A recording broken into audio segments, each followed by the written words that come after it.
करते हैं उस वर्ड का जिस वर्ड के पीछे इंडस्ट्री जिस दिन से आई है उस दिन से भाग रही है।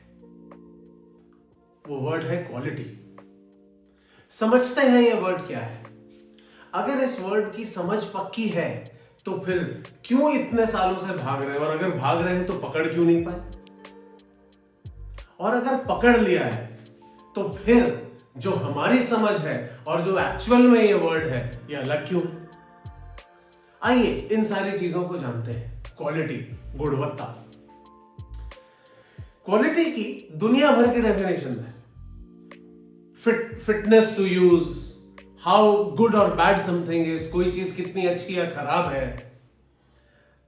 बहुत सारे क्वालिटी गुरुज ने इसके लिए अपनी अपनी डेफिनेशंस दी हैं और एक तह तक वो सारी ठीक है।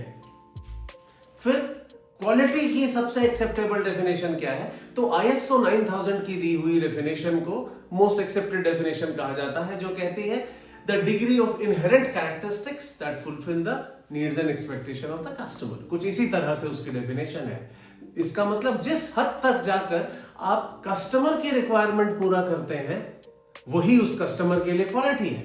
इसका मतलब क्वालिटी को डिफाइन तो कस्टमर कर रहा है।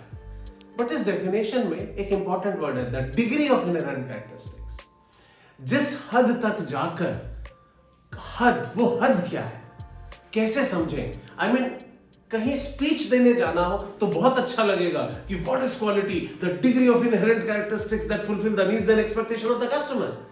बहुत अच्छा, लेकिन करने वाले को क्या समझ में आएगा? समवन हु इज वर्किंग, कोई R&D में है, कोई क्वालिटी में है, कोई प्रोडक्शन में है, कैसे समझ में आएगा कि हाँ उनसे बोला गया है क्वालिटी प्रोडक्ट बनाओ, मतलब क्या करें? यस, रिक्वायरमेंट्स को पूरा करें। पर क्या है रिक्वायरमेंट्स? इसी के लिए एक फिलोसोफर हुआ करते थे जिन्होंने एक क्वालिटी की प्रैक्टिशनर्स डेफिनेशन दी। इनका नाम था गार्विन।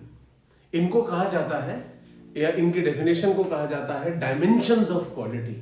सो गार्विन ने, सो उनका नाम है गार्विन, इन्होंने क्वालिटी की 9 डायमेंशंस दी। 9 डायमेंशंस, और इन्हीं 9 डायमेंशंस को प्रैक्टिशनर्स क्वालिटी कहा जाता है। मतलब करने वालों के लिए यही क्वालिटी है। क्या है ये? सबसे पहले इन्होंने डिफाइन किया performance. Performance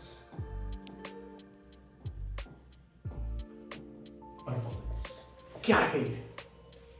performance is the intent और fulfilling the intent of the product. जिस इंटेंशन के लिए इस प्रोडक्ट को बनाया है, अगर प्रोडक्ट वो इंटेंशन पूरी कर देता है मतलब उसकी परफॉर्मेंस ठीक है, वो परफॉर्म कर रहा है। So performance is fulfilling that primary intent और the major intent of the product. दूसरा डायमेंशन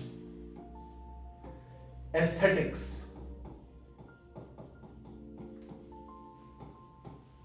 एस्थेटिक्स हम सब जानते हैं, मोस्टली इसको विजुअल अपीयरेंस से लिया जाता है। फिर विजुअल अपीयरेंस से लिख देना चाहिए था। विजुअल अपीयरेंस या visual nature of any product, ये इसका एक कह सकते हैं एक पहलू है एस्थेटिक्स का। एस्थेटिक्स एक वर्ड है जिससे रिलेट किया जाता है, उसे कहते हैं फील, एहसास। एक अच्छा एहसास एस्थेटिक दिलाता है, और एहसास इन 3 चीजों से जुड़ा होता है, जिसको कहते हैं ऑडिबल, विजुअल, टैक्टाइल। सुन के, देख के और छू के। यानी एक प्रोडक्ट को अगर उसमें सुनना या उससे सुनना एक उसका फीचर है तो वो सुनने में अच्छा लगे, उसको छू के देखना भी उसका फीचर है तो छूने में भी वो अच्छा हो, और देखने में तो अच्छा हो ही, तो इसको कहते हैं एक अच्छा एहसास मिलता है उससे, उसकी एक अच्छी फील है। तो एस्थेटिक्स उस फील से जुड़ा हुआ है। ये क्वालिटी का दूसरा डायमेंशन है। तीसरे डायमेंशन को कहते हैं फीचर्स।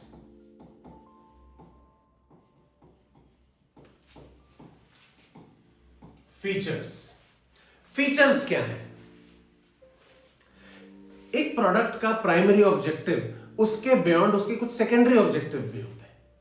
जैसे कि ये मोबाइल फोन, प्राइमरी ऑब्जेक्टिव हो सकता है फोन पे बात करना, इसका प्राइमरी ऑब्जेक्टिव आज की डेट में तो फोटो खींचना भी हो सकता है, लेकिन इसके अलावा इसमें कई सारे फीचर्स भी हैं, कुछ सेकेंडरी फंक्शंस भी दिए हैं। अगर ये सेकेंडरी फंक्शंस भी पूरे अच्छे से इसके काम कर रहे हैं तो वो इसके फीचर्स हैं कि इसके फीचर्स भी अच्छे हैं।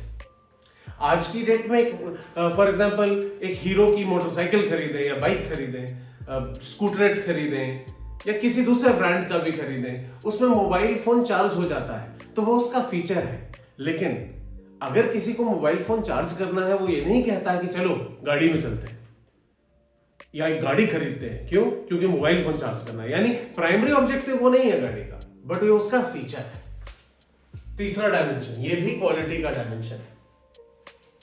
चौथा, इसको कहते हैं कन्फॉर्मेंस।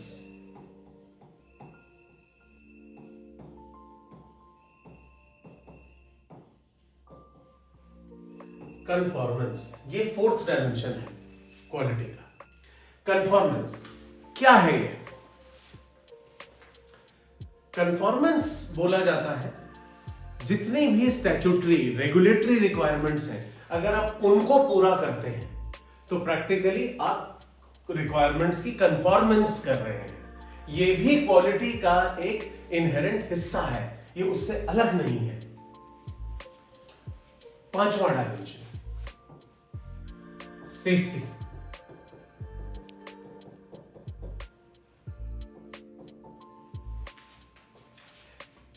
सेफ्टी ये समझाने की जरूरत नहीं। सेफ्टी क्वालिटी का एक बहुत ही इंपॉर्टेंट हिस्सा है।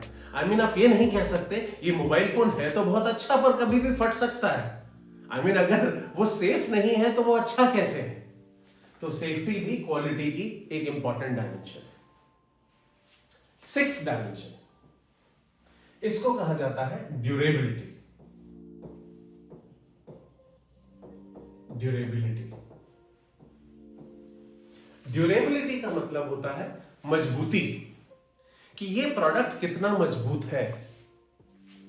सातवां डायमेंशन है रिलायबिलिटी।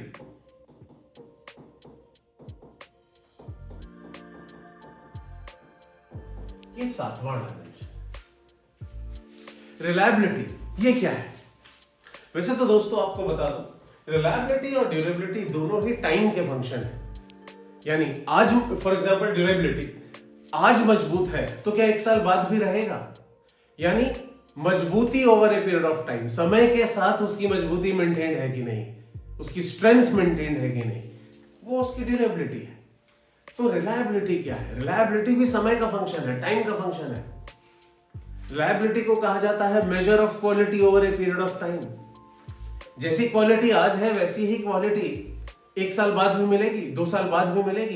क्या इस पे रिलाय किया जा सकता है? रिलायबिलिटी का संधि विच्छेद करिए। रिलायबल होने की एबिलिटी होना, तो कब रिलायबल हो सके, कब रिलाय कर सके, किस अवस्था में कहा जाएगा कि हाँ इस पे रिलाय किया जा सकता है? तो यहां पर रिलायबिलिटी का मतलब है फर्स्ट 6 डायमेंशंस।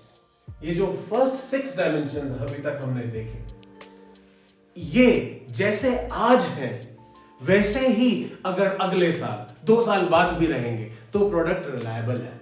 जो डेफिनेशन बनाई गई है ना, measure of quality over a period of time, measure of these 6 dimensions of quality over a period of time is reliability. जैसा आज परफॉर्म कर रहा है वैसा ही 6 महीने बाद भी करे। जितना आज एस्थेटिकली अच्छा है वैसा ही 1 साल बाद भी रहे। जितना आज सेफ है, जैसे आज कंफॉर्मेंस है, जो आज फीचर्स जैसे इसके काम कर रहे हैं वैसे ही 1 साल बाद भी करें या 2 साल बाद भी करें, तो इसका मतलब प्रोडक्ट रिलायबल है। तो रिलायबिलिटी इन सब का फंक्शन है। 8th डायमेंशन, इसको कहा गया है सर्विस।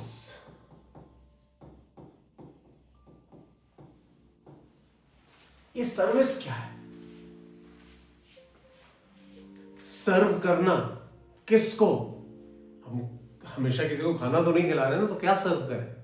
ये एक वर्ड इंडस्ट्री के लिए लाया गया है। सर्विस यानी कस्टमर को सर्व करना इन 7 डायमेंशंस के लिए। कस्टमर को क्वालिटी देने का प्रॉमिस हम नहीं किया, हम इंडस्ट्री ने किया। तो इंडस्ट्री को सर्व करना पड़ेगा कस्टमर को। अब आप जरा गौर से सोचें, कोई भी कस्टमर कंप्लेन जब हमारे पास आती है वो इन्हीं 7 में से तो ही होती है। तो कस्टमर को अगर सर्विस देना है तो इन्हीं सातों के लिए तो देना है। अगर सर्विस टीम को ट्रेन करना है तो इन्हीं सातों के लिए तो करना है, क्योंकि जहां सर्विस टीम ट्रेंड नहीं होगी तो फिर उनसे यही जवाब निकलेगा, अच्छा सर मैं मैनेजर से पूछ के बताता हूं, अच्छा सर आपकी कॉल दर्ज कर ली गई है, आपको बताया जाएगा, क्योंकि वो इन सातों पे जवाब देने के लिए ट्रेंड नहीं है। और कंप्लेन हमेशा इन सातों को लेकर ही आती है। तो सर्विस को भी 8वां और एक इंपॉर्टेंट डायमेंशन क्वालिटी का रखा जाता है, क्योंकि बहुत सी ऐसी कंपनियां देखी गई हैं जिन्होंने इन 7 पर काम किया, लेकिन कहीं अगर भूल चूक रह गई तो 8वें पर उन्होंने काम नहीं किया और मार्केट से आउट हो चुके हैं, क्योंकि अच्छी सर्विस नहीं देते। 8th dimension. और 9th डायमेंशन है परसीव्ड क्वालिटी। क्वालिटी की ही डेफिनेशन में एक और वर्ड आया, परसीव्ड क्वालिटी। तो समझते हैं ये क्या है परसीव्ड क्वालिटी। ये वर्ड आप सब परिचित होंगे, जिसे कहा जाता है ब्रांड इमेज। एक ब्रांड की आपके मन में क्या परसेप्शन है, आप उसे कैसे देखते हैं, और उसी ब्रांड के प्रोडक्ट को कैसे देखते हैं। जैसे एक एग्जांपल लेते हैं, मान लीजिए मैं नाम लेता हूं आपके सामने टाटा ग्रुप, तो दिमाग में एक ब्रांड वैल्यू आती है। लेकिन मैं एकदम से आपके सामने उसी टाटा ग्रुप का एक नाम लेता हूं प्रोडक्ट का, लेते टाटा इंडिका, शायद वो जो ब्रांड इमेज अभी बनाई थी वो थोड़ी सी नीचे हो गई। लेकिन अब मैं नाम ले रहा हूं टाटा सफारी, तो फिर ये इमेज बदल गई। यानी जो ब्रांड को लेकर हम दिमाग में इमेज बनाते हैं वो ब्रांड इमेज हो जाती है, लेकिन यही इमेज जब एक प्रोडक्ट के लिए बनाते हैं तो उसे प्रोडक्ट की परसीव्ड क्वालिटी कहा जाता है। इसके ऊपर भी एक ऑर्गेनाइजेशन काम करती है और वो एक उस प्रोडक्ट की क्वालिटी का ही एक हिस्सा है। ऐसे बहुत सारे प्रोडक्ट हैं जिनकी परसीव्ड क्वालिटी अगर अच्छी नहीं होती तो मार्केट में नहीं बिकते, चाहे अपने आप में हो सकता है कि वो प्रोडक्ट कितना भी अच्छा हो। ऐसा हो सकता है कि मान लीजिए सैमसंग, एलजी या इसी तरह से बहुत सारी टीवी कंपनियां एलईडी बनाती हैं और उन सब के एलईडी हो सकता है किसी एक ही कंपनी से सप्लाई हो रहे हैं। हो सकता है एक ही कंपनी कॉन्ट्रैक्ट मैन्युफैक्चरिंग से ये 3-4 कंपनियों के लिए प्रोडक्ट बना रही हो, लेकिन उनमें से किसी एक कंपनी का नाम हो सकता है ब्रांड इमेज अच्छी ना लगे या उसके प्रोडक्ट की परसीव्ड क्वालिटी अच्छी ना लगे, चाहे वो प्रोडक्ट कितना भी अच्छा हो, तो आप उसको नहीं खरीदते। इसीलिए परसीव्ड क्वालिटी भी क्वालिटी का हिस्सा है। इसीलिए आपने देखा होगा कि बहुत सारे एक्टर्स, एक्ट्रेसेस इनको हायर करती हैं ऑर्गेनाइजेशन एक प्रोडक्ट की परसीव्ड क्वालिटी बढ़ाने के लिए। फॉर एग्जांपल हीरो मोटोकॉर्प करिश्मा के लिए ऋतिक रोशन को हायर करती है, लेकिन हो सकता है प्लेजर के लिए उन्होंने आलिया भट्ट को हायर किया या ग्लैमर के लिए रणबीर कपूर को हायर किया, क्योंकि हर एक इंडिविजुअल उसका अपना पर्सोना है और वो अलग प्रोडक्ट की परसीव्ड क्वालिटी के साथ जोड़ता है। तो ये 9 डायमेंशंस क्वालिटी के डायमेंशंस है। जब भी ये कहा जाता है कि हम क्वालिटी के लिए काम कर रहे हैं तो हम इन्हीं 9 डायमेंशंस के लिए काम कर रहे हैं। अरे वो प्रोसेस में क्वालिटी का ध्यान रखो, कौन से प्रोसेस क्वालिटी से कौन से प्रोडक्ट का डायमेंशन खराब होगा। अगर हम कहते हैं कि इस प्रोडक्ट का डाया 2+- इंपॉर्टेंट है, किस चीज के लिए, परफॉर्मेंस के लिए, एस्थेटिक्स के लिए, या किसी चीज की कंफॉर्मेंस के लिए, या उसकी रिलायबिलिटी के लिए, तो क्वालिटी में ये बहुत जरूरी है कि ये समझना कि हम जो भी कर रहे हैं उनके वो क्या डायमेंशन है। क्वालिटी अश्योरेंस से लेके क्वालिटी कंट्रोल, ये सारा इन्हीं 9 डायमेंशंस के लिए है। एक R&D जब कहता है कि हम प्रोडक्ट में क्वालिटी डिजाइन कर रहे हैं तो प्रैक्टिकली वो यही डिजाइन कर रहा है। इसमें एक इंपॉर्टेंट बात, 1, 2, 3, 4, 5, 6 और 7, ये जो 7 है, इन सातों को हार्ड एलिमेंट्स ऑफ क्वालिटी भी कहा जाता है। क्यों? क्योंकि ये सिर्फ R&D और मैन्युफैक्चरिंग प्लांट से ही कंट्रोल किए जा सकते हैं। और 8 और 9 इनको सॉफ्ट एलिमेंट्स ऑफ क्वालिटी भी कहा जाता है, क्योंकि ये कॉर्पोरेट के थ्रू कंट्रोल होते हैं। जैसा आप खुद ही समझ रहे हैं, सर्विस कॉर्पोरेट के थ्रू कंट्रोल होगा और परसीव्ड क्वालिटी भी कॉर्पोरेट के थ्रू कंट्रोल होता है। जितनी एडवर्टाइजमेंट्स हैं ये जनरली एक ऑर्गेनाइजेशन के हेड ऑफिसेज या कॉर्पोरेट ऑफिसेज के थ्रू कंट्रोल होती है। तो इन्हें कहते हैं सॉफ्ट एलिमेंट्स, और बाकी सातों को कहते हैं हार्ड एलिमेंट्स ऑफ क्वालिटी। और अगर एक ऑर्गेनाइजेशन कहती है कि हम क्वालिटी पे ध्यान देते हैं तो वो ये 9 एलिमेंट्स पे ध्यान देती है, लेकिन एक मैन्युफैक्चरिंग प्लांट्स इन 7 एलिमेंट्स पे ध्यान देता है। तो ये है क्वालिटी।